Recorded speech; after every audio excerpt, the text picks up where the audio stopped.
Greetings to all attendees and welcome to the fifth session of the Islamic History and Thought lecture series organized by the Institute of Isma'ili Studies. If you have missed the previous lectures of the series, or if you wish to see them again, they have been recorded and can be watched either on the IAS website or on the newly created YouTube channel of the Institute of Isma'ili Studies. So today I have the pleasure of welcoming Dr. Olly Akkerman, who is a postdoctoral fellow at the Institute of Islamic Studies at Freie Universität in Berlin. Dr. Akkerman is a codicologist specializing in Arabic manuscripts, as well as an anthropologist. And at the crossroad of these two fields, her original research examined the social life of manuscript repository among the Bohras in South Asia and the larger Western Indian Ocean. Her publications include the Bohra Manuscript Treasury as a sacred site of philology, a study in social codicology, which is an article published in 2019 in the journal Philological Encounters. And she also has a forthcoming monograph bearing the same title as today's lecture, a Neo-Fatimid treasury of books, Arabic manuscripts among the Alawi Bohras of South Asia. So this monograph will be published in 2022 by Edinburgh University Press. So I will not say more and will let Dr. Akkerman present her research, which she will do much more eloquently than I can. The lecture will last for about 30 to 45 minutes and will be followed by a discussion with Dr. Samira Sheikh, who kindly accepted to take part in this session, and myself. And Dr. Sheikh is Associate Professor in History at Vanderbilt University, and she specializes in South Asian history. She has worked at the Institute of Isma'ili Studies, where she co-edited the book, An Anthology of Isma'ili Literature, a Shi'i Vision of Islam. During the lecture and discussion, the public is strongly encouraged to send their questions in writing through the Q&A option at the bottom of the control panel. And as time allows, I will convey as much of your questions to the speaker. I will now give the floor to Dr. Olly Akkerman. Thank you, Faris, for this kind introduction. Hello to the audience. Let me start by sharing my PowerPoint with you. So here we go. Right, let me start by thanking Faris, of course, and the Institute of Isma'ili Studies for inviting me to this very interesting lecture series, which from the comfort of my own couch, I've really enjoyed thus far. Of course, also a big thank you to Professor Samira Sheikh, who has kindly agreed to be the discussant of this paper. And finally, I would also like to thank the audience, who unfortunately I cannot see directly, but I know that in addition to perhaps some scholarly interests, that various members of the Alawi Bohra community are tuning in with us from Baroda, including, as I believe, also the Da'il Mutlaq of the community, Sayyidina Hatim Zakiuddin, and also other clerics. And later I'll explain to you why these individuals are very important to the community. But I would just like to also express the fact that I'm very honored by their presence. In fact, I'm not only honored, but I think it's actually very important that members of the Bohra community are here today to take part in the discussion. Which, because it is essentially about their community and their manuscripts. And this also fits into sort of the larger discussion of my forthcoming book, where, Faris, of course, you already introduced it. But in my forthcoming book, I really look at the Alawi Bohra's Neo-Fatimid identity as expressed through their manuscripts. As Shi'i Isma'ilis, the Alawi Bohras and other Bohras actually consider themselves heirs of the Fatimid Imamate, an Ismaili empire that ruled over much of the Mediterranean and North Africa from the 10th to the 12th century. Now, to the outsider, the worlds of the secrecy practicing Bohras of Gujarat today and those of the Fatimid Caliph Imams of medieval Cairo might seem light years apart. Yet through the written world, materialized in manuscripts and documents, we will see that these worlds are actually intrinsically connected. So in this book, what I'm doing is, instead of looking at the manuscripts of the community only as vehicles of text and intellectual history, which is of course already very interesting in itself, I'm interested also in how manuscripts gain meaning through their social surroundings, right? So I asked the question, what is it that people do with manuscripts and why? Why are these manuscripts so important to the community, and what is it exactly that the Alawis, what they do with them? Perhaps before we introduce the Alawi Bohras in more detail, perhaps a short note on the research that I did on the community. It was in the monsoon season of 2012, which is already a very long time ago, that I was in the privileged position to spend several times in the Alawi Bohra Mohalla, in the Alawi Bohra quarter in Baroda, in Gujarat, not only studying its manuscripts, but also taking part in the daily activities of the communities, in the ceremonies, really observing also the life of the Mohalla. And well, as some of perhaps, well, Samira already knows this was somehow coincidental, because I have actually been trained very classically in Europe as a codicologist, meaning that I look at the material aspects of manuscripts, philology, the reading of books, of their content, and even paleography of scripts. However, while I was in Baroda, I noticed that I sort of learned how to observe, study, and even catalog these manuscripts with the community, instead of looking at manuscripts in what we usually do, which is in sort of libraries in the West, right? So I read the manuscripts with sort of their custodians, with the clerics, and really observed how their manuscript collection functions in situ. And that is a very different perspective from, for instance, if we look at, Bohra manuscript collections that, for instance, the Institute of Isma'ili Studies at the moment has, which are very interesting collections, of course, belonging to families who have donated these manuscripts. However, they're sort of taken out of their living situation as such. And well, in the book, what I do is try to sort of bridge, on the one hand, the materiality of the manuscripts through paleography and so forth, but also, also bring in, sort of try to understand their social role. Why do they matter so much to the community? And that is sort of the anthropological side. And in the article that Faris already mentioned, well, I've called this social codicology, this approach. And I think that is part of a larger sort of trend in manuscript studies, where we really take into account the social surroundings of books and texts. So I'm thinking, for instance, of the work of Brinkley Messick, who has done something similar in the context of Yemen, studying fiqh manuscripts. And the whole idea behind the social codicological approach is really also to give a voice to the community. And again, that's why I'm very happy that they're also attending today. And also give agency to the people who read, who copy, and who are their custodians. And I think it was no coincidence that sort of this perspective developed in the Alawi Bohra community, because the Alawi Bohras, together perhaps with the Daudi Bohras, are one of the very last Muslim communities in the world that still preserve a living manuscript culture. And with preserve, I don't necessarily mean, they have an old book from the past and they put it in a museum. This, of course, is, we can see that anywhere.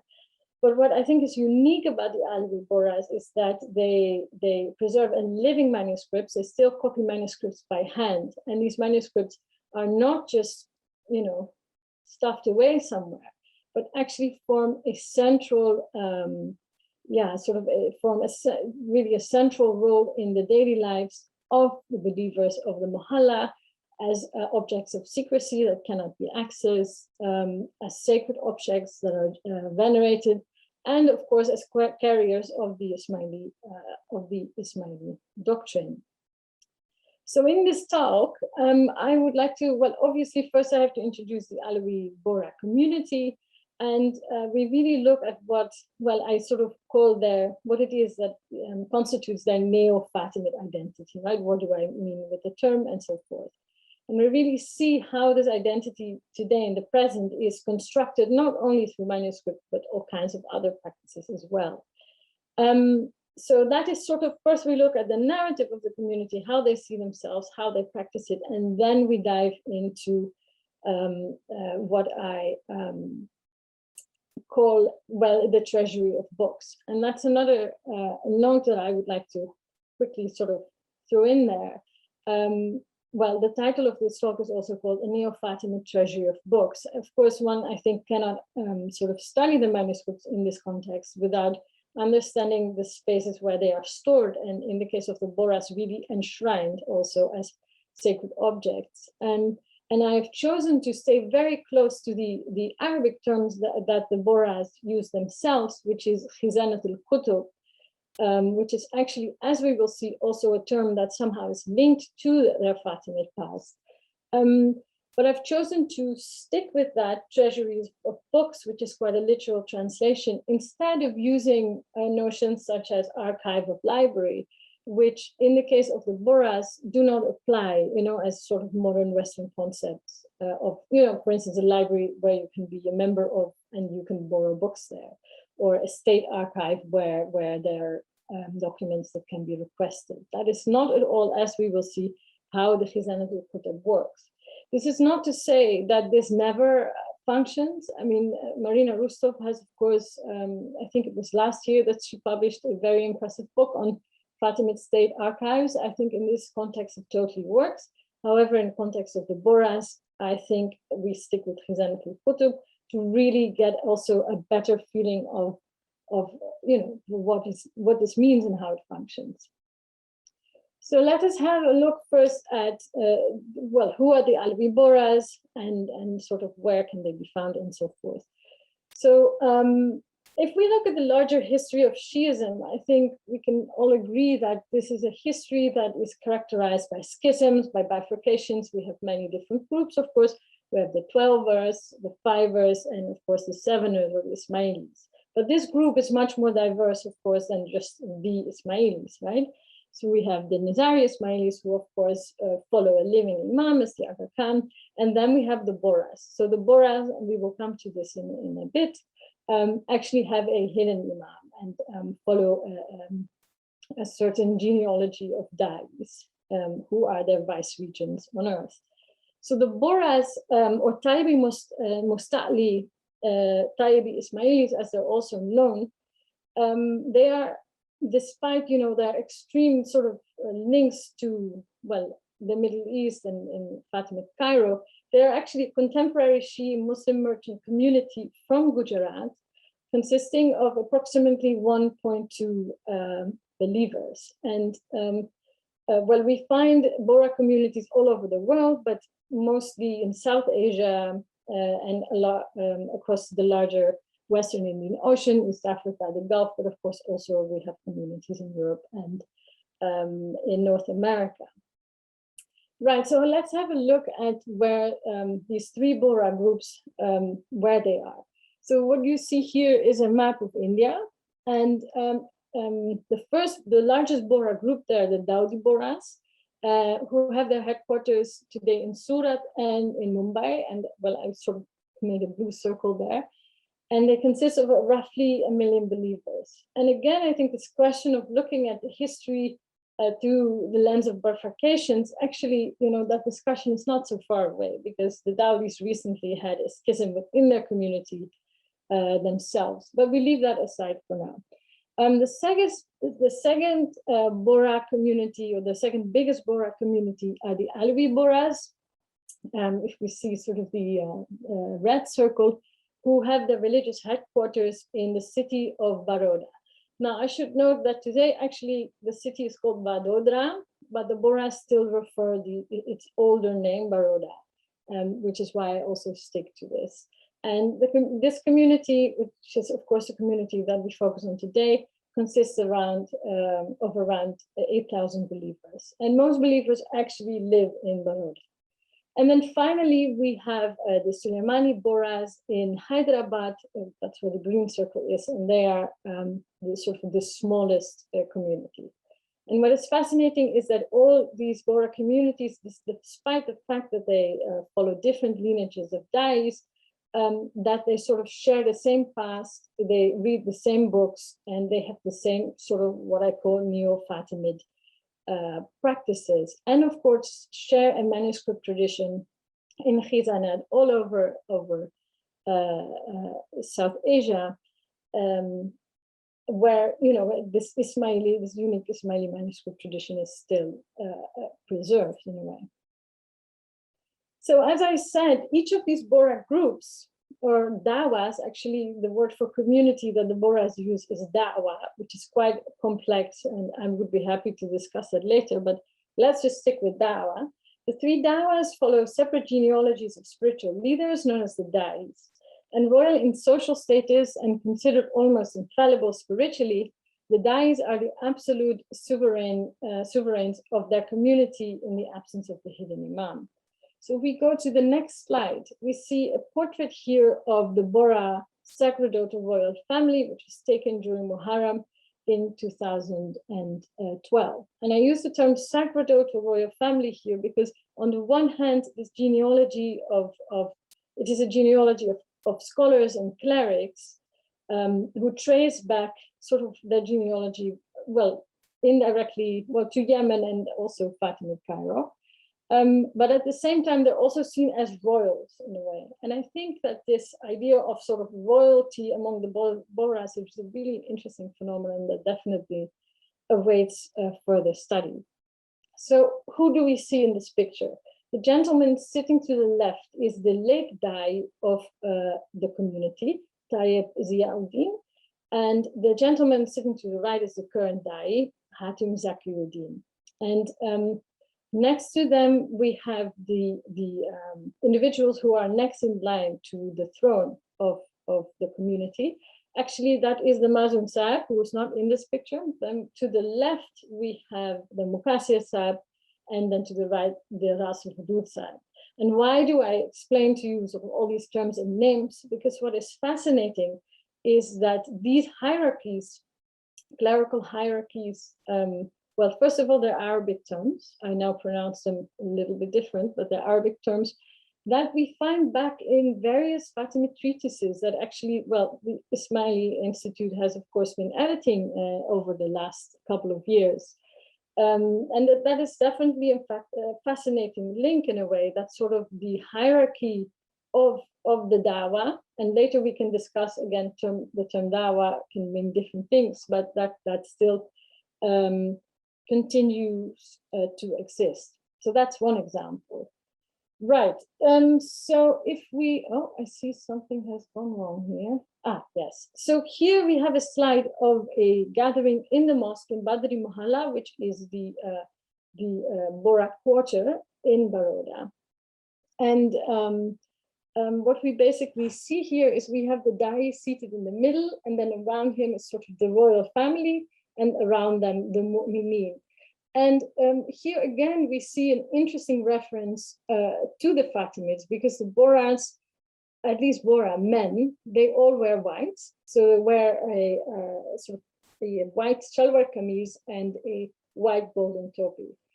And to the Bohras, this again symbolizes their link to the Fatimids, because they say that it was actually the arch enemies of the Fatimids, the Abbasids, their color was black, the color of the empire was also black, and therefore we must wear white.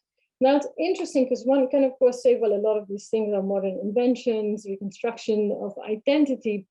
But if we, for instance, look into works of Isma'ili fiqh from the Fatimid period, we see also, again, this reverence of the color white. So here we have another example.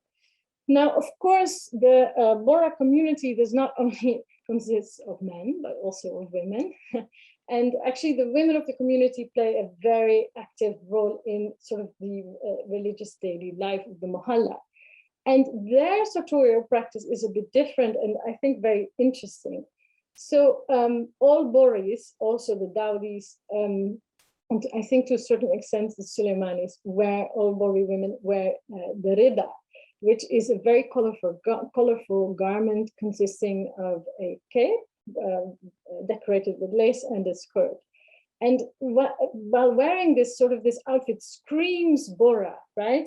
We just saw the slide. I think we have to go back. Sorry about that. Yes. While I was doing my fieldwork, I also wore a Bohra. And wherever I would go outside of the Mohalla, everyone would know, wow, she is somehow affiliated to the Bohras, right? Yet paradoxically, even though this outfit screams Bohra-ness in neon colors, paradoxically, not much is known about the Bohras. And that's because they practice taqiyya. They have a very strong social practice of taqiyya, which is a dissimulation of one's religious identity, which of course is a very common practice in many Shi'i communities. And there also, I think we definitely see a shared history. But the Bohras, they take an oath of secrecy in front of their dai as children, and they pledge not to share any of their doctrinal tenets. So the societies that Bohris live in, which is not just in the Mohallas, but say in East Africa or in the Gulf, people don't know anything about them. And of course, it is the secret doctrinal elements that we can find that are stored in the manuscripts. We see a picture of actually the entrance of the khizānat al-kutub in Baroda. And the Alawis, they have preserved a collection of around 450 manuscripts. These are all manuscripts in Arabic, I should say. And then the collection also contains quite an extensive amount of documents as well. And as I said, these manuscripts are crucial also in the day-to-day religiosity of the community. So the manuscripts can actually only be accessed by the highest clerics who have been initiated to the several levels of the esoteric knowledge or the ilm al-batin in Arabic of these texts. And of course, that creates a very interesting sort of balance in the community between those who can access it and those who cannot. Yet at the same time, because these manuscripts are, the collection consists of copies of Fatimid treatises, of post-Fatimid treatises from Yemen, and of Bohra treatises from Gujarat. But these manuscripts are, it's not only their content that makes them so important to the community, but they're also venerated as, as sacred. So for instance, here we actually have a picture of the khizānat al-kutub in Baroda from the inside. And we see that something very funny is going on. Because what we see here, to the right, we see the dai of the community. And around him are all the cupboards that store the manuscripts that supposedly are not to be accessed by anyone, which is also the case. However, the khizānat al-kutub at the same time is also the headquarter of the dawah, basically. So believers come in and out, and they come to visit the dai and the royal family for blessings, to pay their salams. They come with personal problems and so forth. But as you can see in this picture, if you look below, there is actually a manuscript laying around here, right? Which is very interesting. It's supposed to be a secret manuscript, yet it's laying around there. What is it doing there? And it took me months before I sort of realized this, is that the khizāna as a space is not, it exists, people know where it are, they can actually access it. Yet there are sort of hidden locks and keys in a way, because no one in the community would actually access these manuscripts. No one would pick up that manuscript and have a look at it, because that is not, that is not what one is supposed to do. And therefore, in a way, the khizāna has a very important social role in the community, because it legitimizes sort of the power of the dai, of the clerics, who are the only ones who have access to these manuscripts, who even, and I'll come to that in a bit, copy these manuscripts by hand and so forth. One last thing about the khizāna, and then we will actually get to also the manuscripts.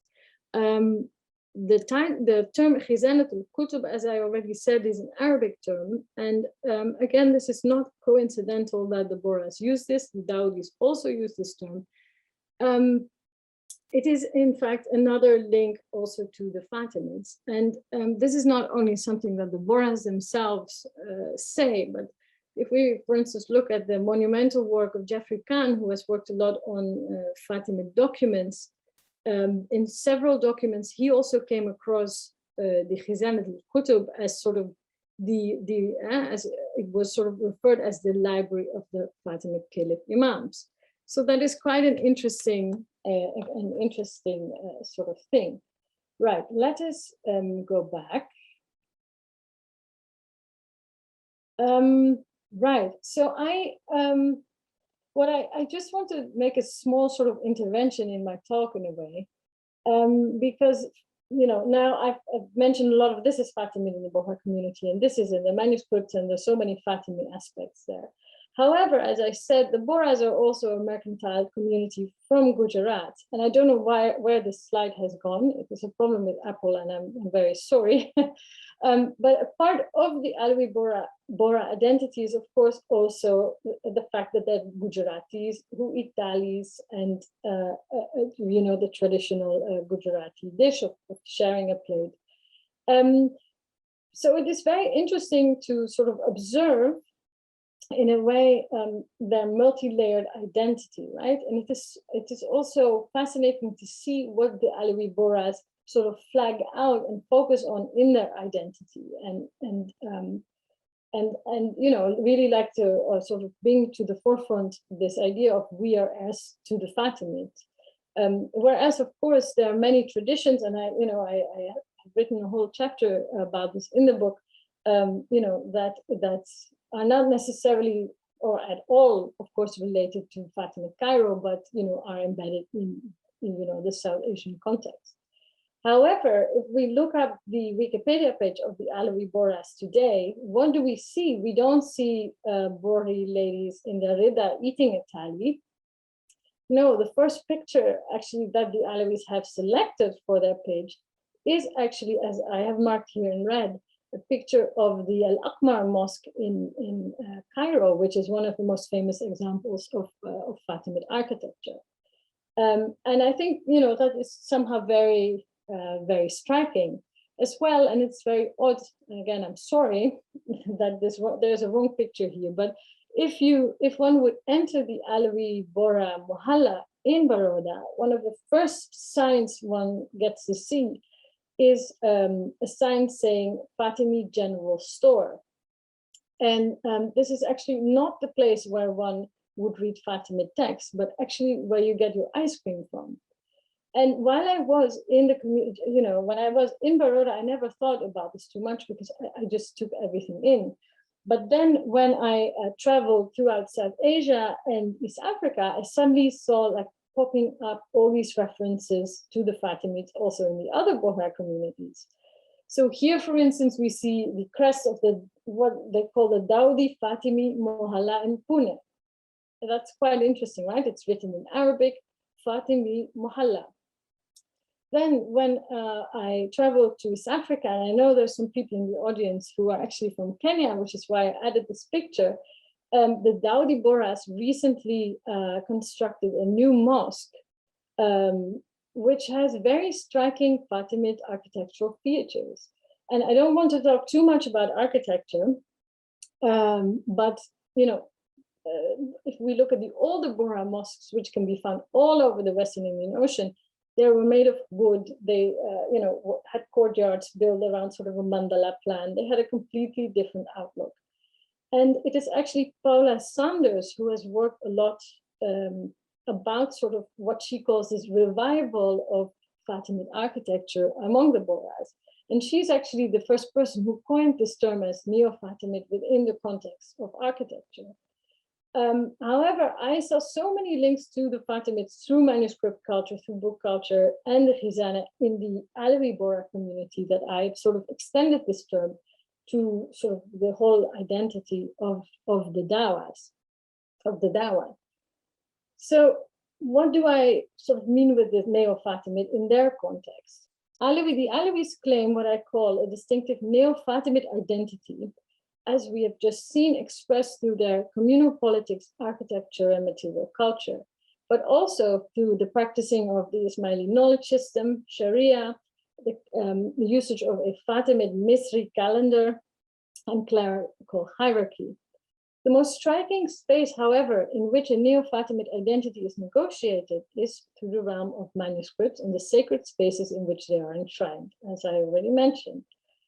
However, I should also mention here that the Bohras are, of course, not the only Ismaili community that claims some kind of link to an Ismaili past. Daniel Bevan recently posted an article about this.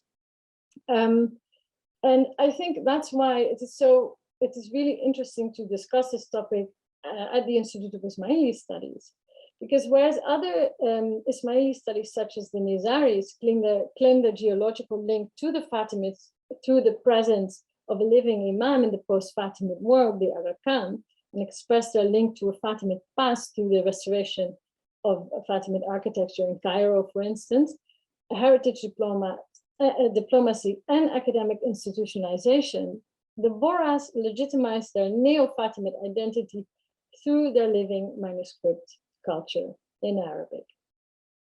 So it is always a little bit the chicken and egg discussion, right? Because of course, there are a lot of scholars who would say, well, a lot of, these links to the Fatimid past that are highlighted in the Alawi Bohra identity, are perhaps modern constructions. And to a certain extent, perhaps this is true. If we look at architecture, 100 years ago, Bohra mosques did not look the way they do now. Yet, fact is that we have these manuscript collections all over Gujarat that where, Fatimid treatises from the 10th century are read. And I want to be very clear, this does not necessarily mean that we have manuscripts from original Fatimid manuscripts from the 10th century, even though there are communities who claim that they have these. I haven't seen them, but it could well be. What I'm talking about is copies of copies of copies of copies of copies of generations of copyists who have copied these manuscripts in a way. And I think that actually brings me to, as I already mentioned, oh my Lord, okay. To the living manuscript tradition of the Bohras. What I mean with living is that manuscripts are still copied by the Da'i and by the Mukassir Sahib, Mazoon Sahib, and Rasul Hadud by hand, with the idea also that these are sacred objects and the text can never sort of be printed. It has to be done by hand by people who are part of this genealogy of Da'is. And as such, the Bohra clerics, or in this case, the Alawi Da'i and his direct relatives, they are just thus part of, being copyists of an uninterrupted chain of manuscript tradition, of manuscripts transmission, which is over a millennium old. And of course, yes, one can say, of course, manuscript cultures change throughout time, and in that sense, a manuscript that was copied in Fatimid Cairo in the 10th century probably looked slightly different from, say, a modern manuscript copy, because as we speak, manuscripts are being copied.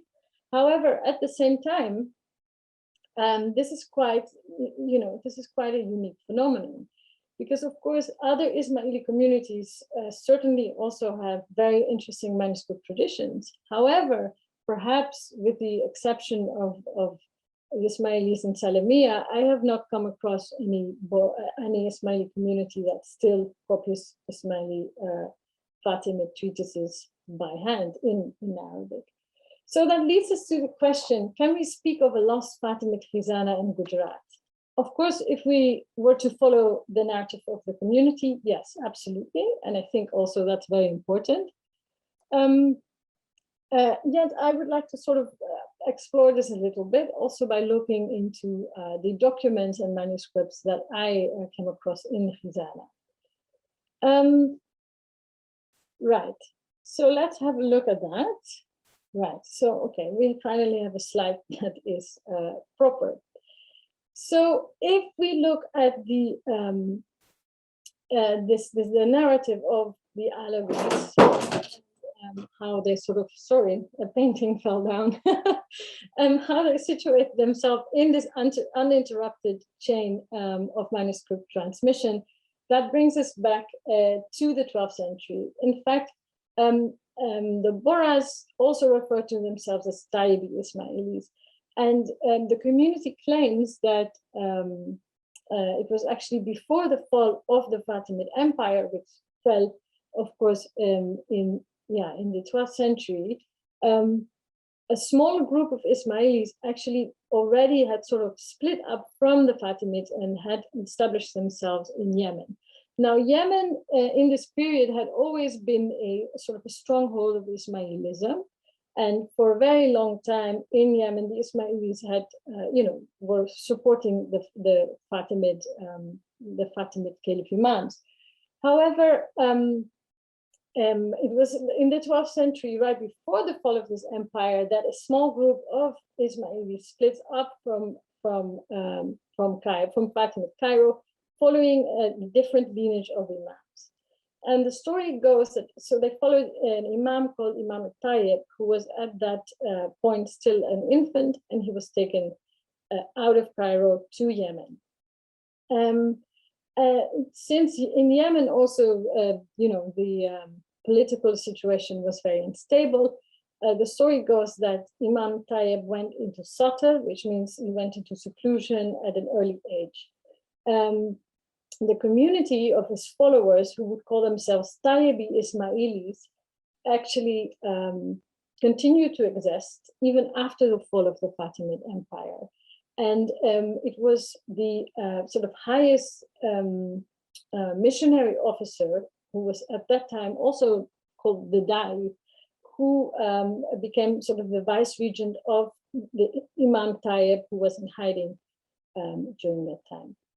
Now, the Bohras, whether they're Dawdis or Alawis, what they really see themselves sort of as the survivors of, of the empire. And they're not alone again in this claim. But what the Bohras say is like, well, our forefathers, when they left Fatimid Cairo, they took with them a substantial amount of Arabic manuscripts from the royal khizānat.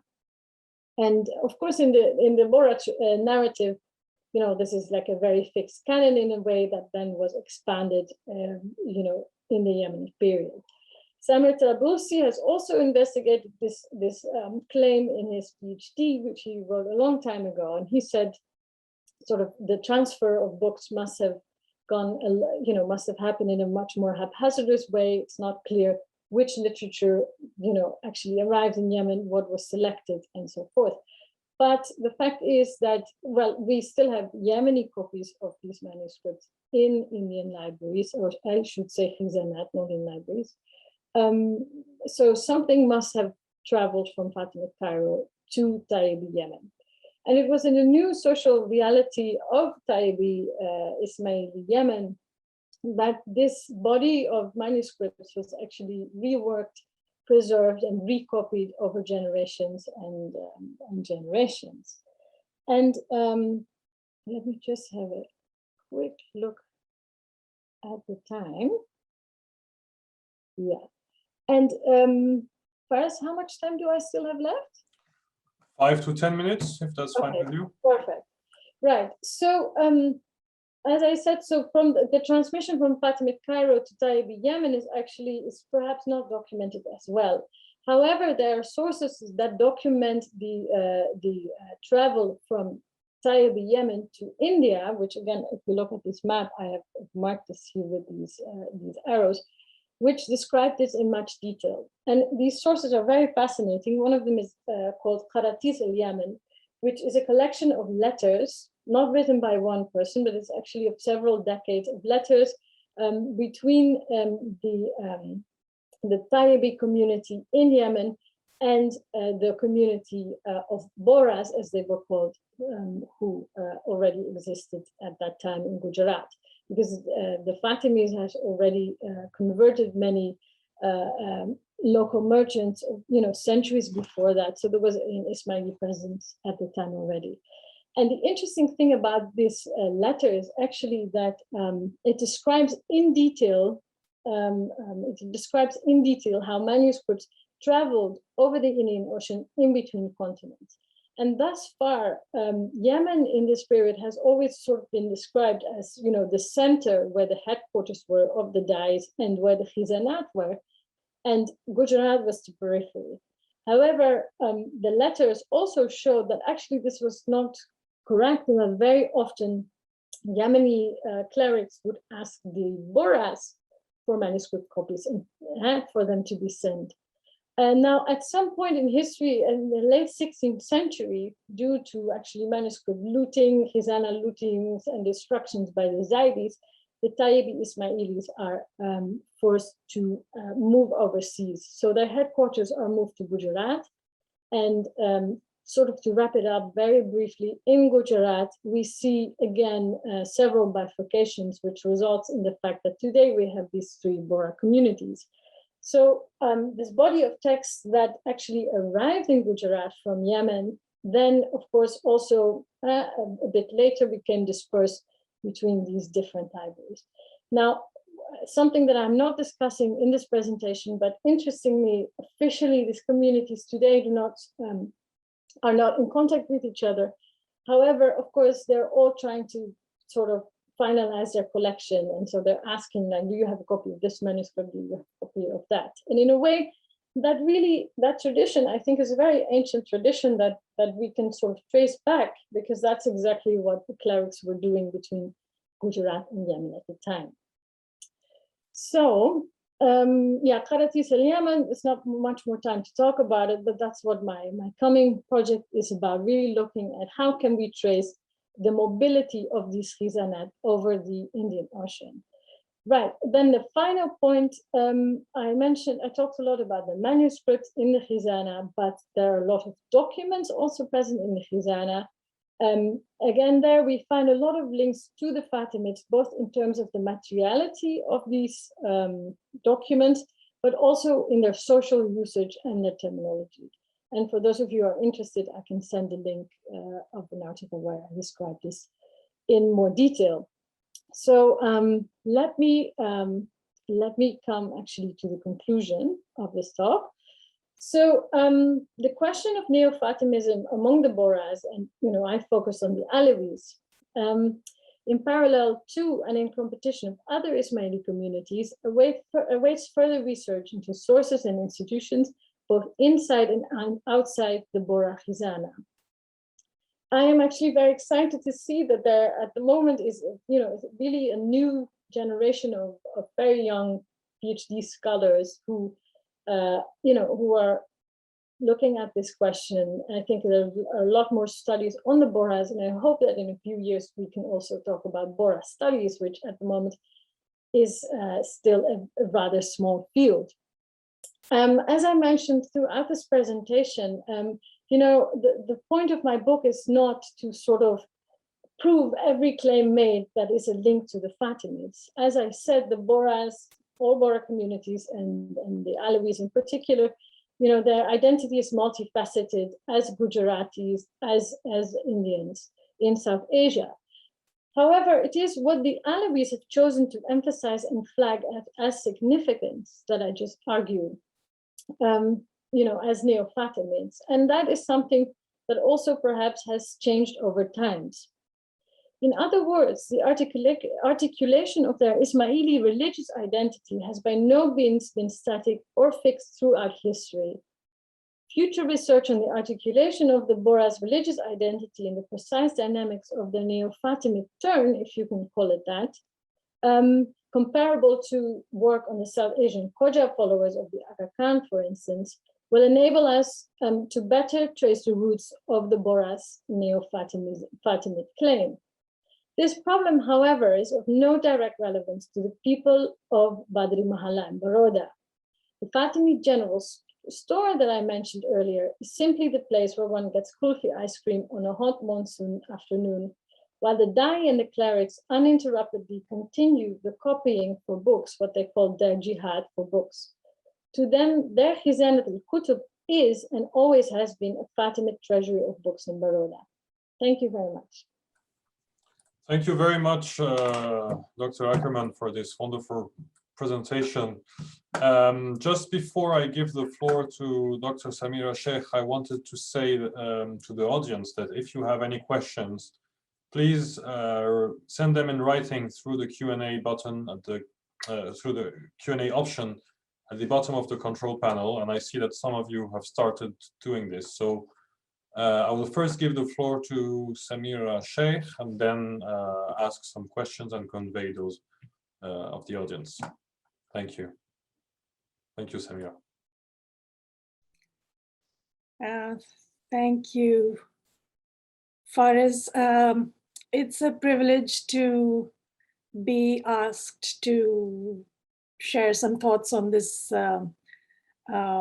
really amazing project and book that Olly Akkerman is about to publish. And I'm so glad that the Institute of Isma'ili Studies, which is where I worked for several years, is providing her a platform to talk about some of her really important research. And it's great to see some of my former colleagues in the list of attendees. Good to see you. It's also really wonderful to see Sayyidna Sahib and members of the Alawi Dawa present on this occasion. I have myself been privileged to sit in the Diwan Khana of the at Badri Mohalla and speak to Sayyidna Sahib. So it's a great honor to be able to just start off the discussion on this really important research. So I've been hearing about Olly Akkerman's important research since more or less she started her field work. And it's really wonderful to see it coming to fruition now. I have not yet read the book, but I'm looking forward really avidly to reading it. I've only had the privilege of reading one chapter. She has had the opportunity, which very few outsiders, perhaps no outsiders have had, which is to live with the community of Alawi Bohras in Badri Mohalla in Baroda, and to actually be in the presence of the royal family while they engage in the deeply secret practice of copying and physically handling the manuscripts. So what she has been able to do is, as she said at the beginning, is not just offer a sort of dry study of the materiality of these manuscripts as they might be in some repository in the West. It's not just a study of the physical condition of the manuscripts, the little signs and symbols that we might notice, in regular manuscript studies. It's a much more sort of dynamic exploration of how these manuscripts are an actually living tradition, that they have, that in a sense, the antiquity of the tradition of copying manuscripts is what is the ancient part of it.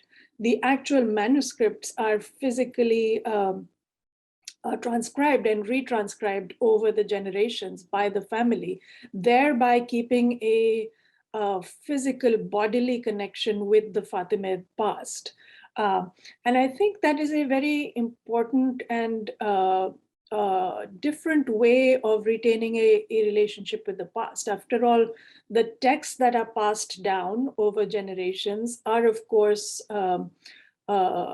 repositories of Fatimid learning and Fatimid theology, but the physical bodily manifestation that that is also passed down through the royal family's lineage, that provides the sort of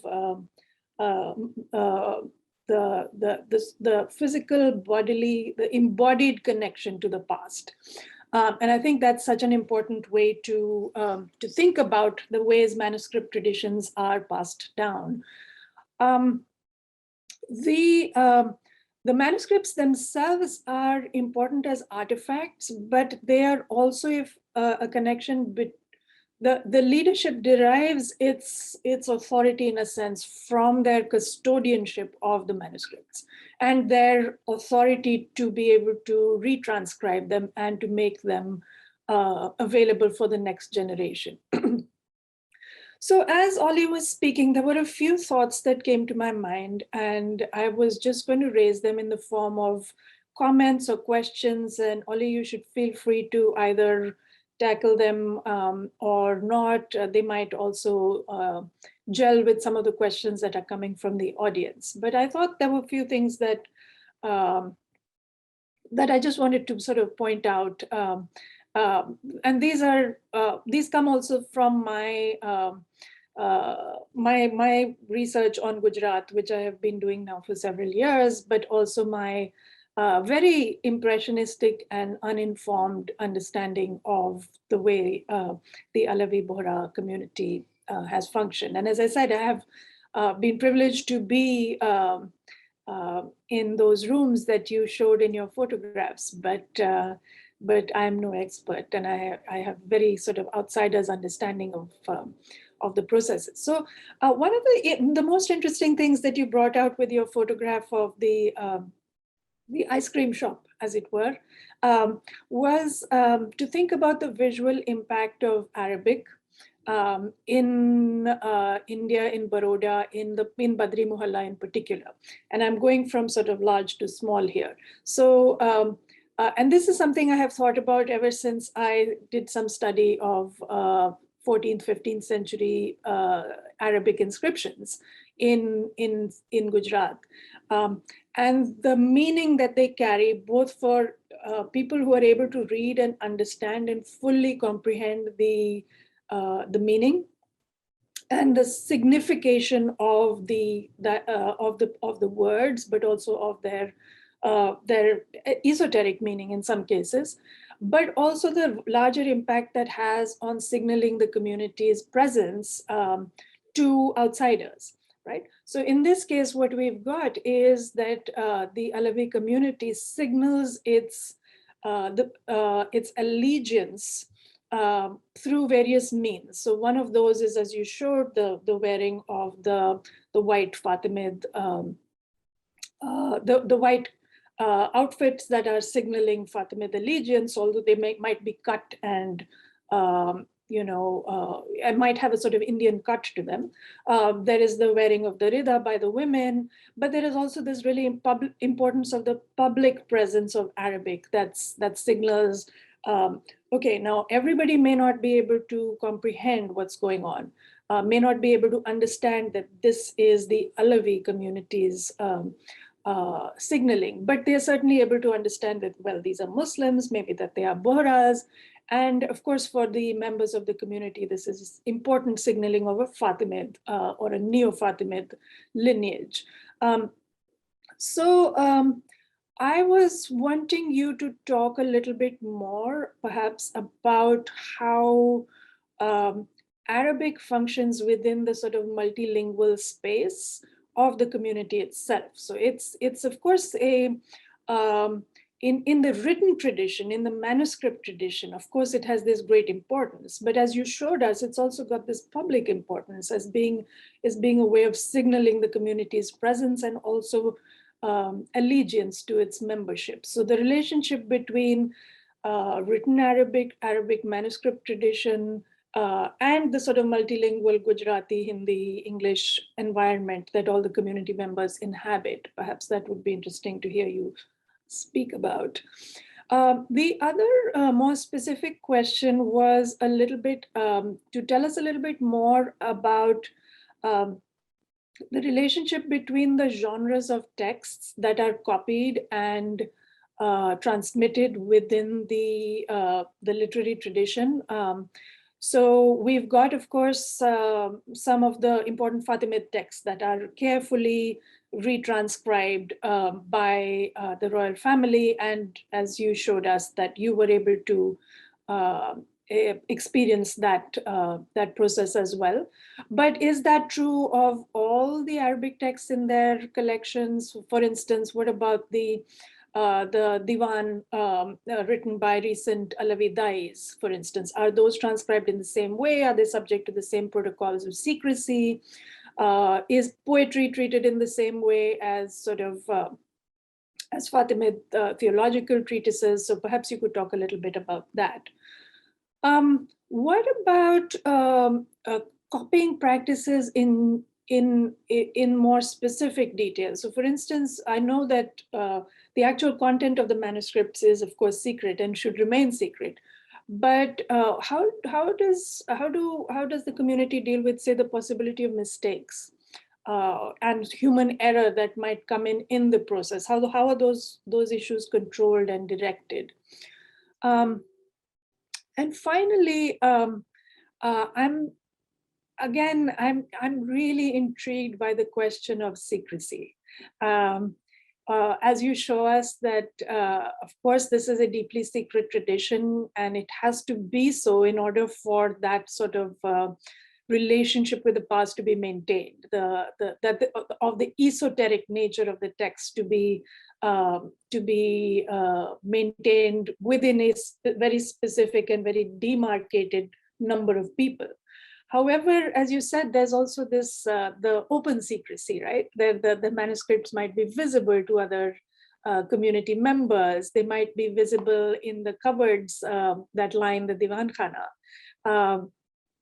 And I think that has something to do with, again, the point I raised at the beginning of the sort of presence of Arabic as a signifier of the community's presence in a neighborhood. I mean, after all, we are talking about the Badri Mohalla, which is in a deeply Hindu majority city in Gujarat.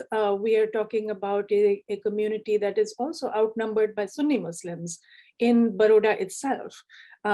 So clearly the community has to make an effort to signal its presence and the uniqueness of its presence in its circumstances.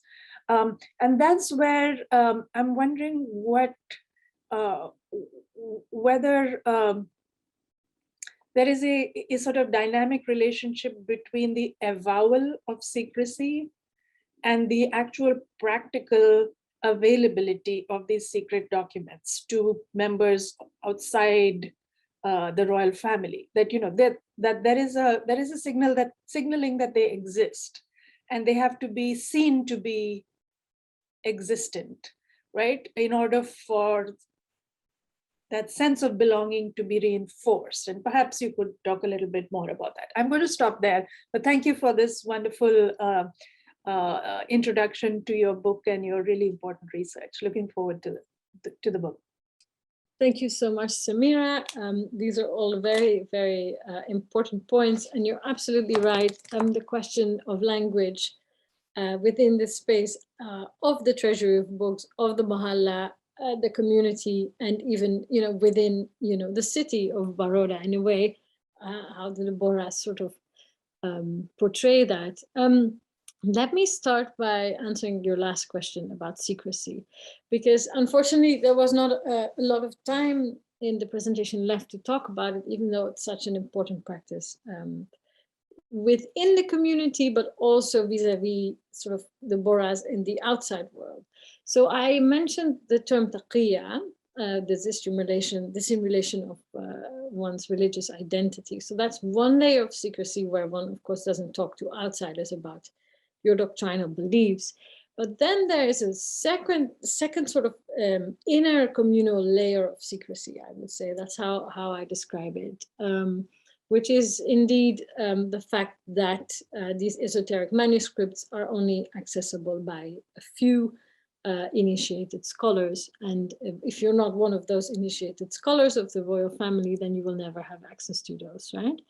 So this idea of open secrecy, it's very interesting, because on the one hand, we see the Bohras very visibly, as I said, it's sort of like, we are Bohra neon colors, especially in the Rida, because the Rida, I should mention, is very different from any other sort of sartorial practice and that we find in Gujarat, but also in the larger Indian Ocean. And there's a specific reason for that, but we won't go into this. So we have on the one hand sort of this paradox, right, of outside and inside and those dynamics.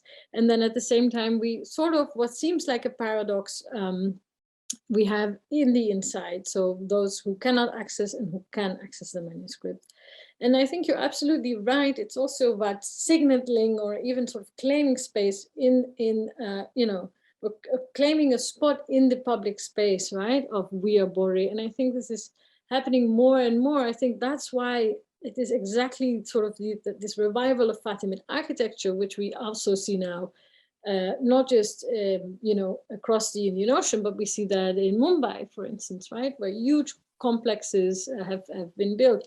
That's another signal of, well, look, we are here, but we as Bohris have a very specific identity. And of course, Arabic plays an important role. I mean, I mentioned the mosque in Mombasa. I mean, it has beautiful Arabic calligraphy as well. But it is constantly sort of the tension of access and non-access, right? To the community, which also in my own research, was a long process, but then also within the community between clerics and believers. And that picture I showed of the manuscripts laying around, from what I observed, I think it's truly like this, that believers sort of need to know what they sort of cannot access, right? Because if something is secret and you cannot see it or you don't know about it, then it doesn't work. However, it's like a child who wants, okay, that's not a good example, but I've just had a baby, so I'm in this sort of kids, if the child wants to have a sweet, right, but he doesn't know that it exists, then, he doesn't want the sweet, right? And it's the same with secrecy in a way.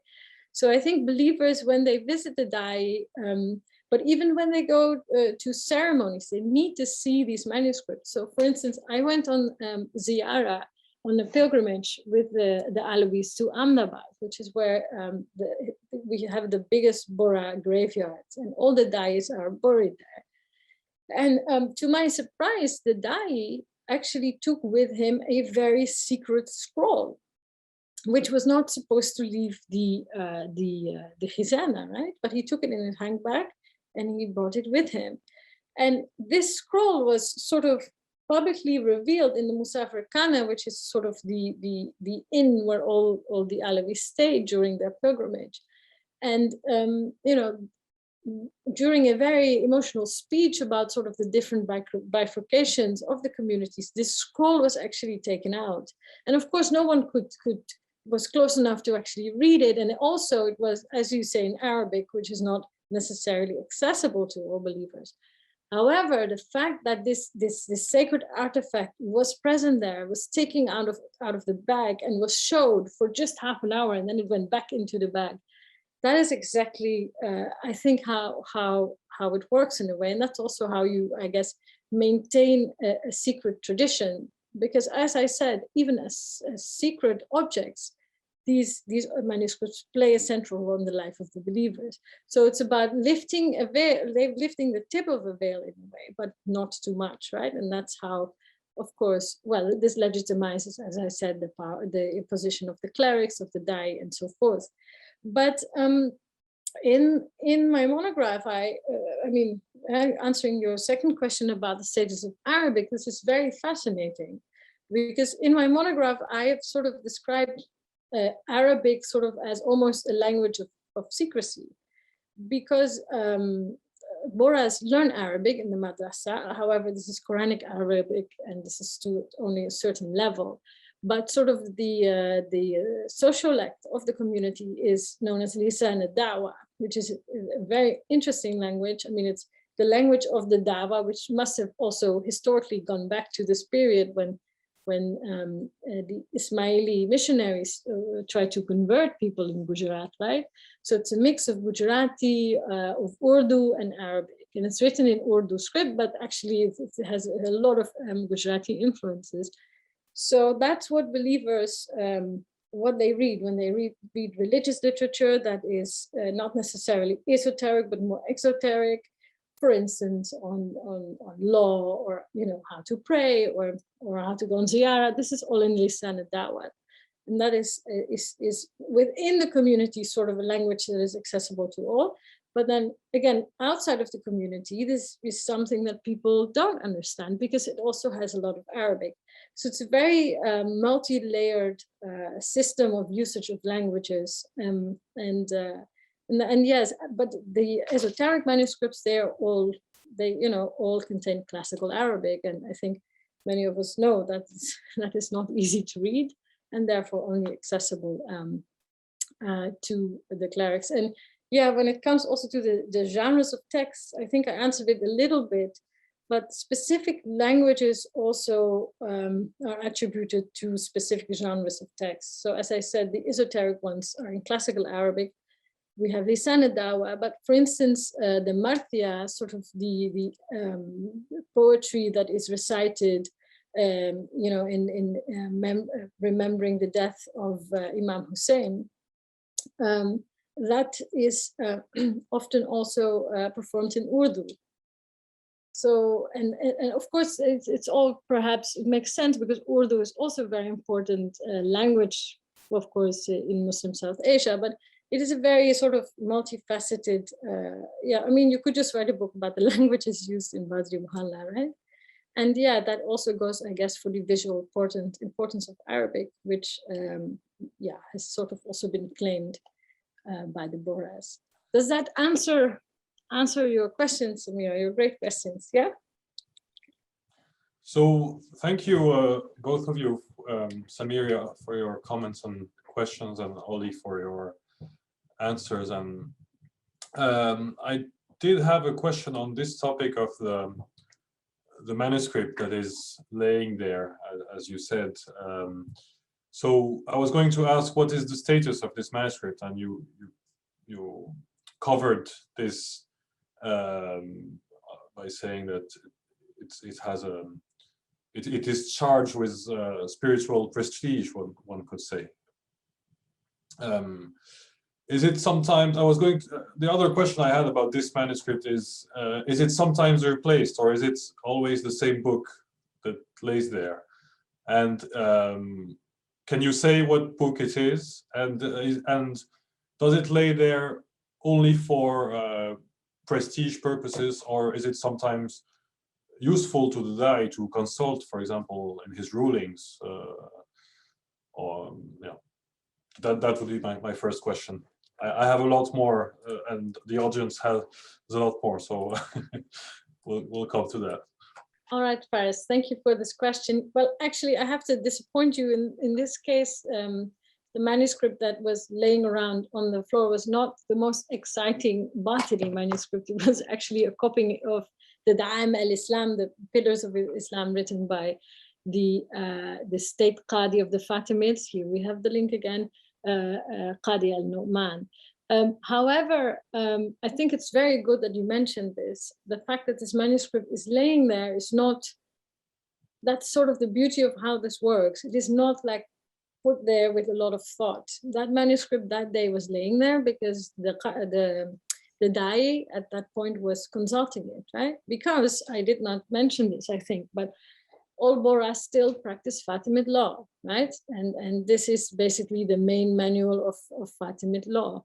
And so the manuscripts are laying around not just for the sake of making a statement, but actually because they are used, they're consulted, they form an integral part of sort of practicing religiosity. So the next day, it could have been a completely different manuscript, which maybe would have belonged to Ilm al-Batin or Ilm al-Haqa'iq. However, the believers would still not touch it. You know, they would know that this is out of reach for us, and they would not actually pick it up and read it. So it could have been any other text as well. But it also shows that, again, these manuscripts are not dusty repositories from the past. They are used every day for consultation, for reading, memorization, and so forth. Thank you. And so I had another question about the expression Neo-Fatimid. So first, I have two questions about this. First of all, can we date this reference to the Fatimid? Is it something that has always been going on since the foundation of this community in this region, or is it something that we can date, like the architecture? If it is Neo-Fatimid, when does this Neo appear? And my second question related to this concerns the contents of the manuscripts. When you say that there's this Fatimid reference, so we imagine that there are a lot of Fatimid literature. What about the previous Neo-Fatimids that were in Yemen, the Tayyibi Dawa, which have produced a huge amount of literature? So what is the status of this Yemeni Tayyibi Isma'ili literature in the khizānat that you studied? Thank you, Faris. Yeah, let me start by your last question. You're absolutely right. I also had a nice slide prepared on this, but somehow it evaporated. But you're absolutely right. When I refer to, well, it depends through which lens also you answer this question, right? We would say absolutely Tayyibid, sort of post-Fatimid Tayyibid Ismaili literature. Of course, these manuscripts actually, they form a huge part of these khizānat collections, and I would say they are considered as sacred. They're seen as sacred in a way as the earlier works. Also, because this is something I did not discuss, but in the context of Gujarat, and I really think this is something where we also really see the Indic roots of the Bohras. The Dai has how do you say, a special sort of quality that is considered kal-ma'soom, right? He's almost infallible. So the Imam is infallible, and then kal-ma'soom is like he is sort of like infallible. Whichever object he touches or whichever manuscript he copies, it's considered sacred, and not only that, it's considered to have special qualities, almost talismanic qualities.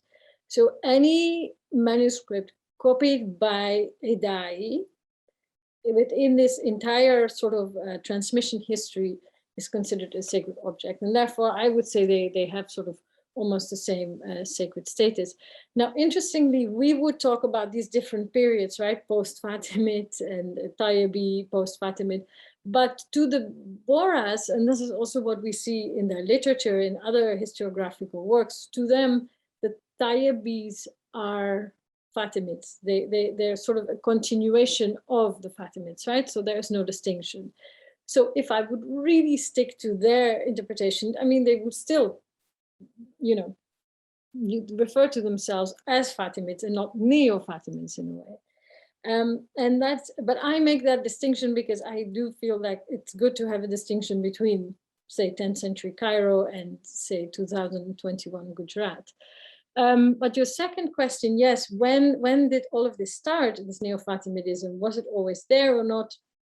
I have gone through all the Bohra historiographical works of the 15th, 16th, 17th century, and I was not able to find, well, of course, there are references to the Fatimids, but there are also references to Tayyibi Yemen, to those Dais, and then also even, the Indian period. And I don't see that the Fatimids there actually have, a special sort of place. All manuscripts, all Dais, all authors are part of this sacred tradition.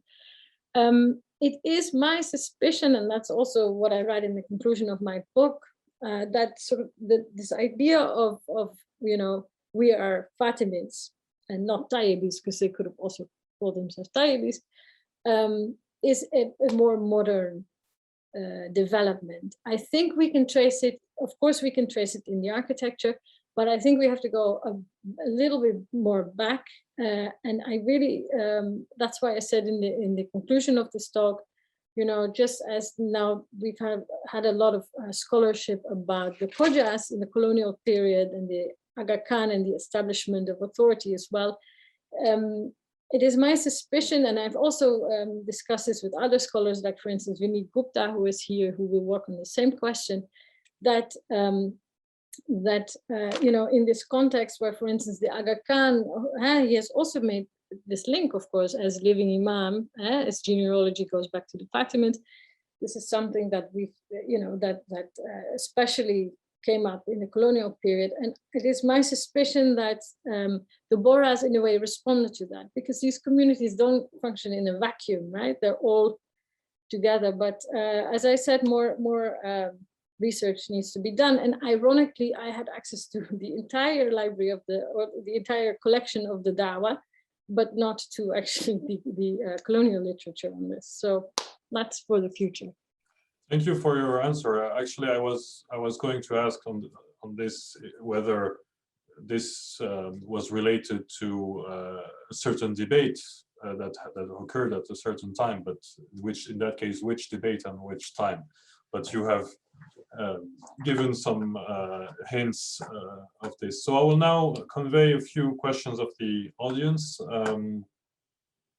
So first of all, we have a question by Sarah Elibiari, who asked, how are the ranks in the Dawa, Da'i, Ma'zun, Mukasir, appointed, and on what basis? And are all ranks from one family? And the second question by the same person is, what is the tradition of learning? Is knowledge and access to the manuscript not available to community members and limited to the royal family? So I think you've answered this one, but yeah.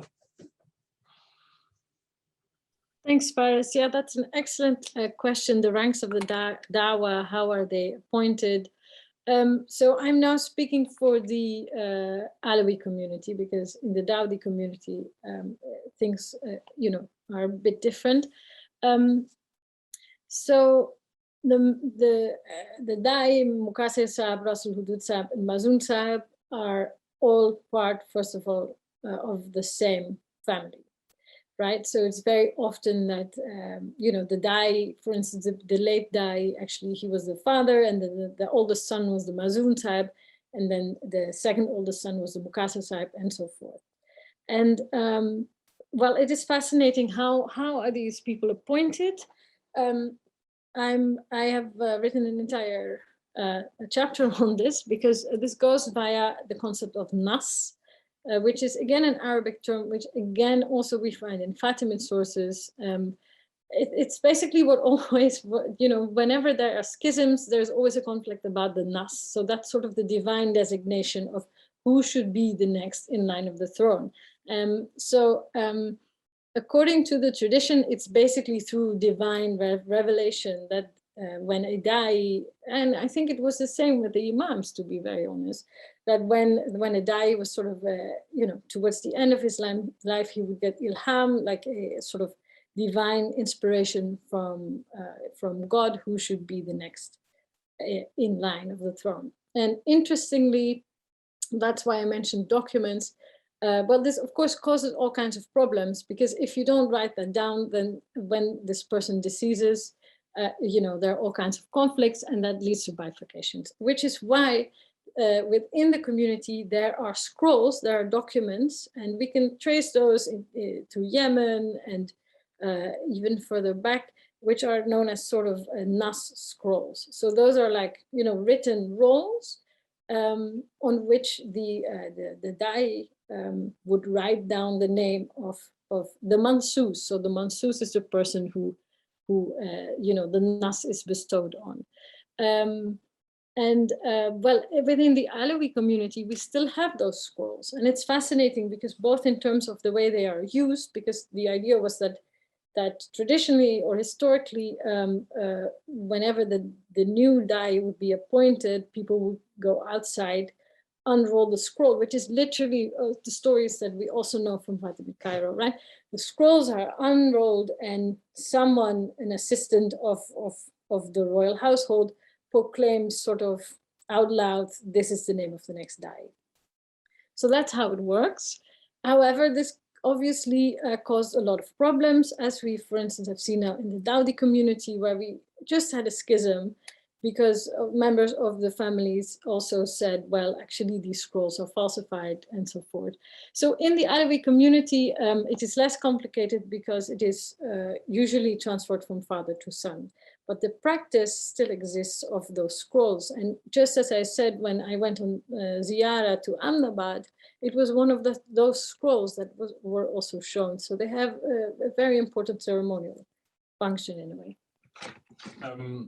Yes, so this is about the ranks that are,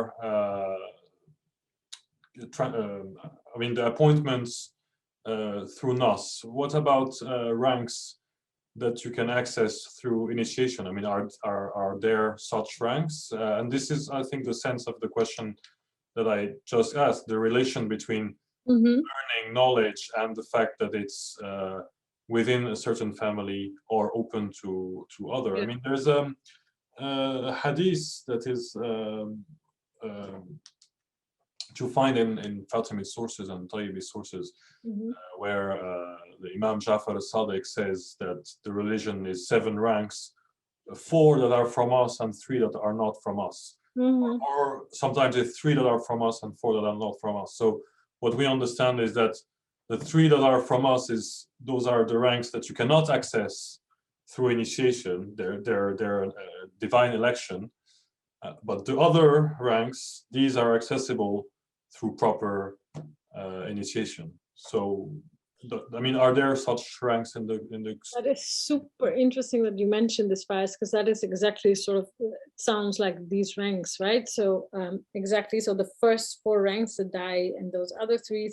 Right, so they have full access to the highest level of ilm al-batin. That is sort of a given, and they learn that from, you know, when they're young boys, they're initiated. But then there are ranks in the dawah of people, of mullahs, basically of people who also do a lot of service for the community and who are very loyal to the royal family, who are initiated to certain aspects of these texts. So not everything, and you I know this better than I do, of course, that there are various levels, right, to which you're initiated. And Ilm al-Haqqaq is sort of the highest level, but you know, and there are also a lot of treatises on this, of course. So yeah, it is exactly like I said, sort of lifting sort of the tip of this veil of esoteric knowledge, right? There are indeed people in the dawah who sort of have access to bits and pieces in a way, but that is very different from from the real clerical establishment of the sacerdotal royal family. Thank you. So I'll move on to more questions. Your talk has really sparked a lot of interest from the audience. So we have a few historical or questions. Several people are asking what are the differences between the different Bohra communities, and if there are philosophical and theological differences, or if the differences are mainly related to leadership. And someone is asking as well if there is an explanation to the use of Alawi in the name of this Bohra community, but I'm sure you can shed some light on this. Yes, please go ahead. Okay, yes, so the first question, very briefly, there are no theological differences between the 3 groups, also with the idea that most theological treatises were written either when the imams were still, you know, present, or in the Tayyibi period, which is when the imams were, well, not, you know, they were in hiding, but it was not so long ago. So it is more a question of leadership. You're absolutely right. And then the second question of Alawi, yes, I absolutely should have explained this in this talk. The name Alawi or Alwi is derived from, well, basically the person who the community followed when they split up from the Dawdis, which was Sayyidina Yusuf Ali Shamsuddin. And yeah, that I think answers the question, no? Yes, absolutely. Thank you. So I have sorry, let me just scroll down through the questions.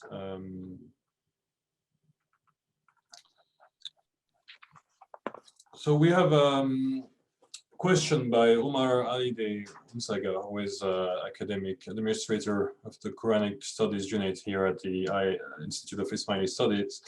So Omar asks if the copying of text is done by very authoritative people or even fallible people, is there any exercise involving revision, correction, collation, annotation of a newly produced manuscript, or none at all?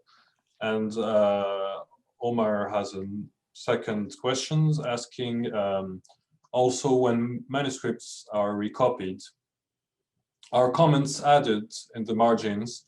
In other words, is the copying a mere reproduction, or does it involve new thinking and ideas, especially given that the Sayyidna would be the one who could add his own written commentary? Right. Thank you. Hi, Omar. We met a few years ago in London. Thank you for your questions. So who are the manuscripts copied by? Well, in the Alawi community, that is really only the Da'i, the Mazun Sahib, Muqasir Sahib, and Rasul Hudud Sahib. And it's actually the current Da'i who has been very, very involved in copying the manuscripts. I observed this. He also initiated me to the practice to sort of understand how this worked.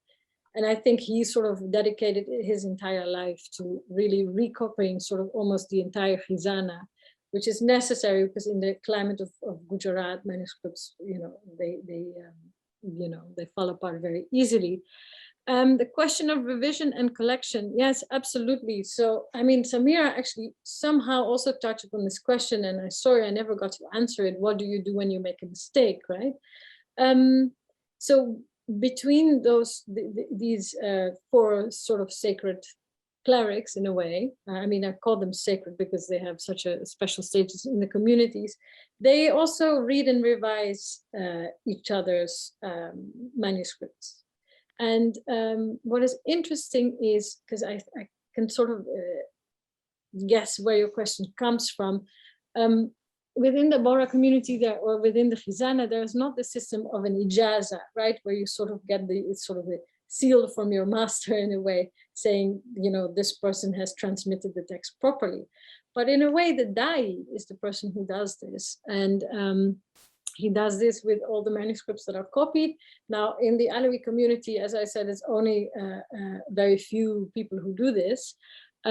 But the interesting thing is that when I was cataloging the manuscript collection in Baroda, I came across a lot of manuscripts that either had, in Kipit, either the basmala was missing, or it looked completely different paleographically, or was cut out.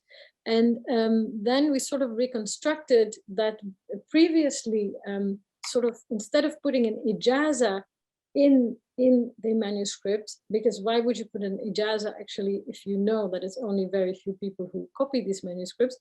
The right of writing the basmala at the beginning of the text was basically kept to was left to the Da'i. This was sort of his royal ceremonial right.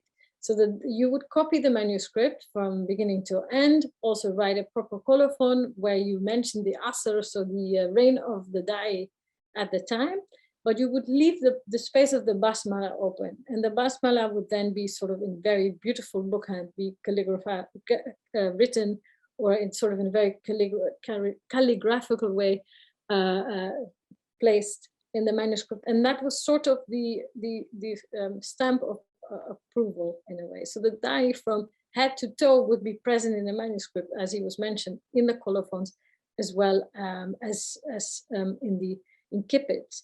And he would, of course, revise. And well, when I copied the manuscript, just for really understand the practice, this is exactly also what he did. And he would make corrections in the margins, and he would add things, because I was, of course, a very poor copyist. Your second question, what about comments? Are new things added? Yes and no. If we look at it's sort of the body of the text, of the content, I would say this is very, very stable. tradition in a way. And we can see that because I have seen manuscripts that were from the 16th century of a certain text and manuscripts that were, copied basically 20 years ago, and they were not directly copied from each other. And, the text would be incredibly stable and not many comments would be added, because also the idea is that the text is kamil, right? It's perfect. And even though the Dai, of course, has this godly inspiration and so forth, you don't mess with the text from the past in a way. However, in my book, I also have devoted an entire chapter to the marginalia that are found in the manuscript, even though this is actually prohibited and not supposed to be done. So new ideas are not necessarily added to these texts because they're perfect and you cannot mess with them. But at the same time, they're very rich traditions of marginalia, which actually show us how these manuscripts were used, and not necessarily as secret texts, but actually, I think there was also not a lot of paper around, or paper was expensive. So I have come across so many interesting marginalia, for instance, that describe how to take Quranic omens if someone visits you. I call this the planetary pregnancy pie, which is literally a chart that I found in the flyleaf of a manuscript, which describes if a woman comes to you, of course, this was in pre-modern times, and wants to know if she's pregnant, you have to perform this ritual. And then there's a chart with the planets, and she has to put her finger on there, and then this is explained. So no, new ideas are not added, but then at the same time, completely different marginal traditions exist in these manuscripts, which show also their social usage and also healing, venerations, those kind of traditions. Yes, that's a very interesting point, actually, because it shows that this identity is, as you said yourself, multi-layered. So, of course, the Neo-Fatimid or the Fatimid aspect is very important because it's how the community refers to itself. But these rituals that you just mentioned, for example, related to the planets, things like that, I mean, to my knowledge, this kind of things is quite rare in Fatimid tradition. Yeah. So where does it come from? That would be an interesting field of research. I don't know if you've delved a bit into this. Well, I mean, it definitely also shows, and I cannot emphasize this enough, but also the other aspects of the identity of the Bohras, which is, of course, the Bohras as a community are deeply rooted in Gujarat and are also proud Gujaratis, and many rituals, for instance, the taking of Quranic omens is very common in South Asia, right? That's just one example, and I think there are many of these examples. Thank you. So some attendees are asking about, are curious about how you came to this study. So, for instance, Husseini Adenwala asked, how did you come to know the existence of the Alawi Dawa?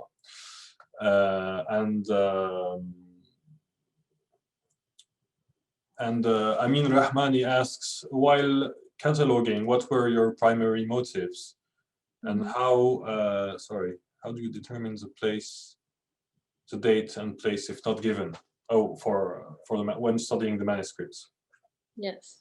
Okay, thank you for these questions. Well, the first question, when I studied Arabic, then I was very intrigued by sort of history of Shi'ism, but I was always really interested also in connections between, say, what is today the Middle East and South Asia. I don't know, that's how I came across the Bohras, I suppose. I mean, I was always intrigued, of course, by, the secrecy that revolves around these texts. And I myself, of course, experienced it many times that I was not allowed or able to access the treatises that I wanted to study, because when I did my PhD, I was interested in these ilm al-haqa'iq, ilm al-batini, super esoteric texts. And now more and more of them become available, but at that time, I mean, this is 10 years ago, that was not so easy. And I mean, also we have, of course, the social practice of taqiyya among the Bohras, right? So I reached out to various communities, and the Alawi Bohras were very forthcoming. They were interested in someone who would study their manuscripts. And I think I get the question a lot, like, why the Alawis and why did they let you in, right? I have some of my students who say, like, well, we don't believe any of this. If it was also secret, they would not let you in. Did you bribe them? What, you know? And of course, I mean, I did not bribe them, but I think, you know, the Alawis are the second largest Dawoodi, Bohra community, right? But it's always sort of the Dawoodis that are in the spotlights, whether it's in politics, well, through architecture, but also, right, if we look at the field of Isma'ili studies. And I think, therefore, the Alawis also invited me to stay with them, despite these levels of taqiyya, to study their manuscripts, and also their community to also gain some academic attention in a way. And I believe the second question was how, why I catalog the manuscripts, is that correct? And how I would date them if there was not a date? Yes, what was your motive in cataloging, and maybe your methods to date the texts? Well, when I came to Baroda, I mean, this is quite a long story, which I describe in depth in the book, because it also reflects on my positionality in the community. Like, how do you write about a community with so much secrecy? I first really had to gain the trust of the clerics, who then sort of led me in the community. Then I had to gain the trust of the community, right? As they said, we don't entertain people for fun, and we first have to trust you, and rightly so. So I first lived there for a while before I actually got to see any of the manuscripts. And I, at that time, as I said, was still very much interested in studying these highly esoteric Batini treatises. But the longer I stayed in the community, and I would have actually gotten access to them on the long run. I mean, this took months and months, but I mean, the community in a way really opened my eyes to sort of, you know, looking at manuscripts in a completely different way. Because again, I was just trained as looking at a manuscript as a philological treatise, which is very interesting to study them. But when I was in the community, I suddenly saw, you know, hey, a Bohra manuscript is laying around there. It's supposed to be secret. What is it doing there? I saw that people were blessed, you know, through these manuscripts, that manuscripts were venerated, that were taken to ceremonies.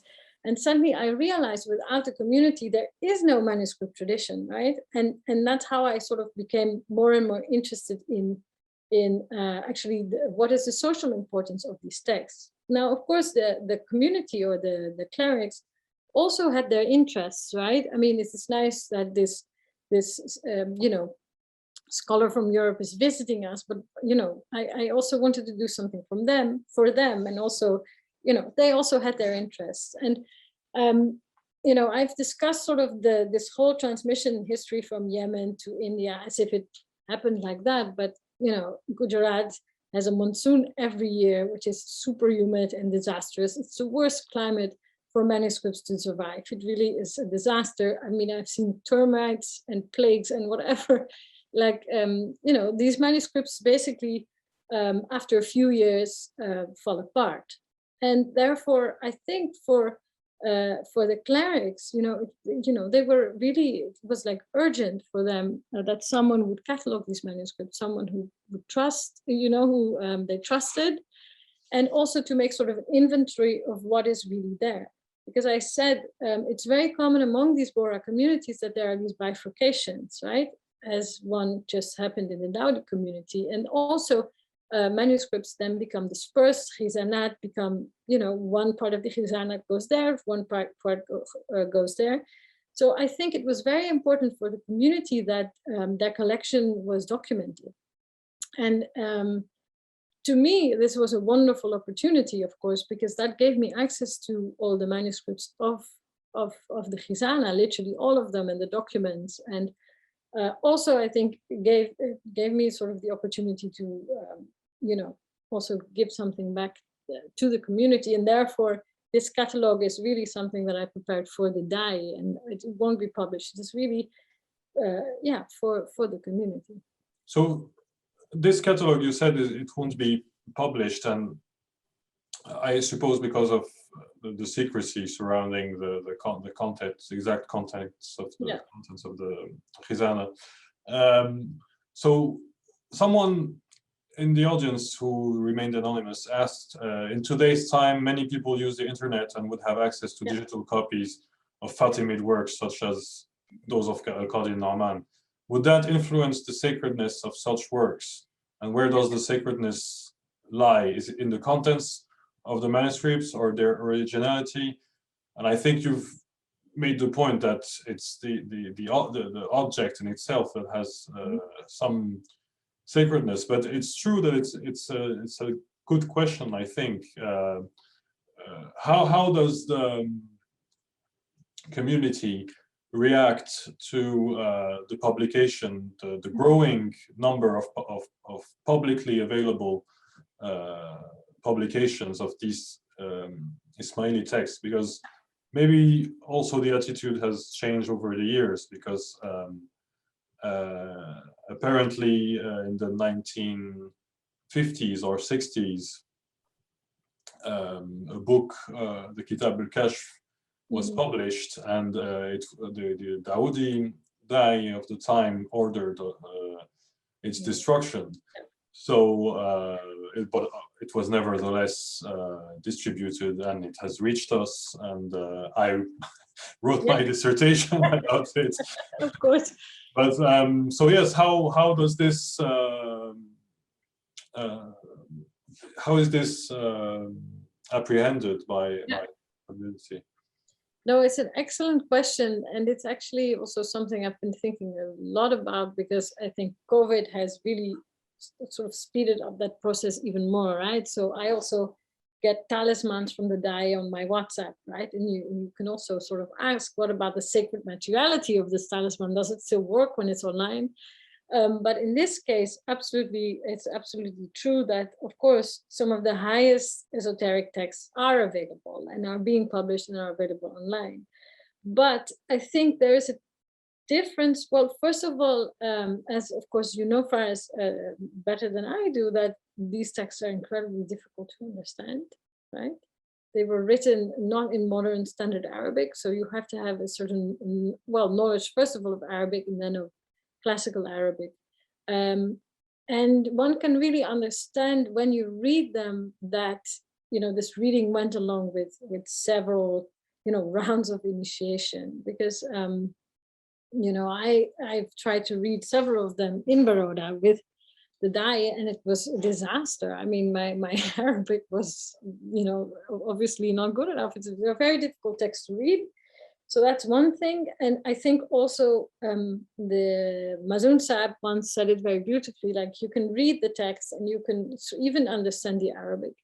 However, you sort of have to embody the text, right? So it is also something that goes through the ear into the qadr, right? Into your chest, basically.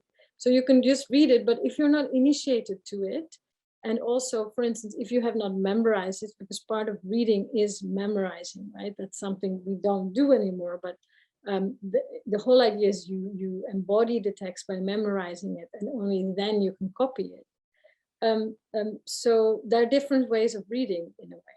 And again, yeah, I do think you can still have access to the text, but they're very, very difficult to understand. But of course, that's also where you know, practices of secrecy come from, right? Because this is definitely a point.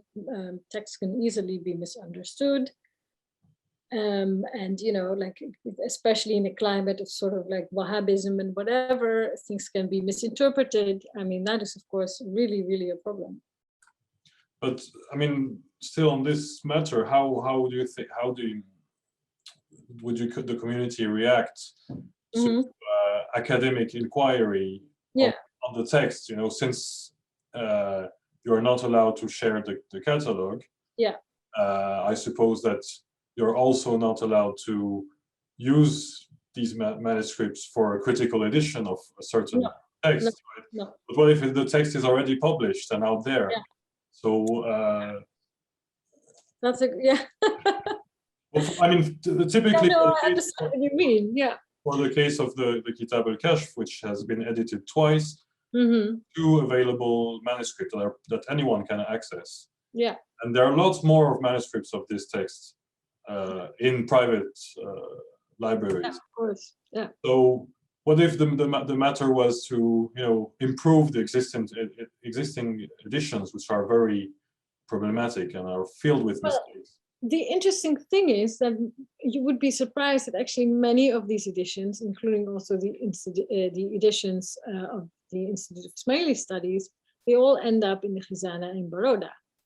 So the Dawoodi has a massive collection of all of these books, and actually that is very, very nice in a way. It also, look, no khizānat is complete, right? And no manuscript is also, you know, there are always mistakes, there are always parts missing. So in that sense, the interesting thing is, yes, there's an interest in the community, and perhaps certain people should not access these texts.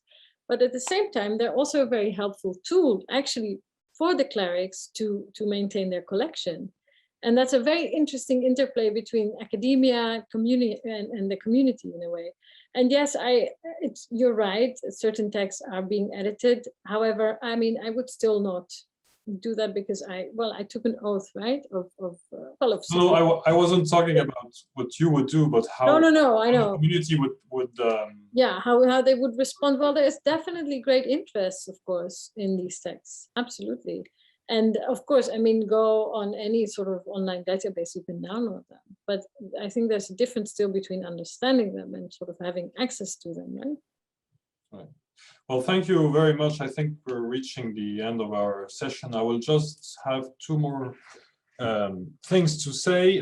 First of all, we have a message by Hussein Jassani, who is responsible for the new South Asian Studies unit at the Institute of Ismaili Studies.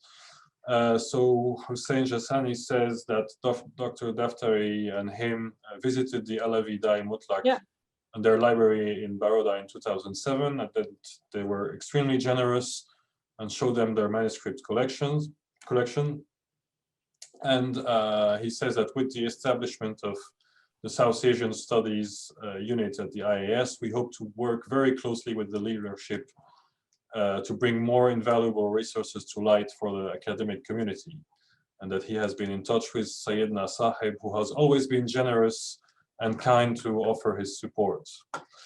So before we end, I will just remind the title of your forthcoming book, which will be published in next year in 2022 by Edinburgh University Press. So the title is the same as today's lecture: A Neo-Fatimid Treasury of Books, Arabic Manuscripts among the Alawi Bohras of South Asia. And if you would allow me, I will share the next lectures in this series. So first of all, thank you again, Dr. Akkerman, for this wonderful session. Thank you as well to Dr. Samira Sheikh for joining us and agreeing to discuss this with us. So 2 more lectures are planned in our series by the end of 2021. The first one by Dr. Christian Sanner in October, and the second one by Dr. George Warner in December. The abstracts and details of Dr. Sanner's lecture will be uploaded shortly on the IAS website, so stay tuned. And thank you for attending, and see you hopefully next month for the next lecture. Thank you again. Thank you, Faris. Thank you, Samira.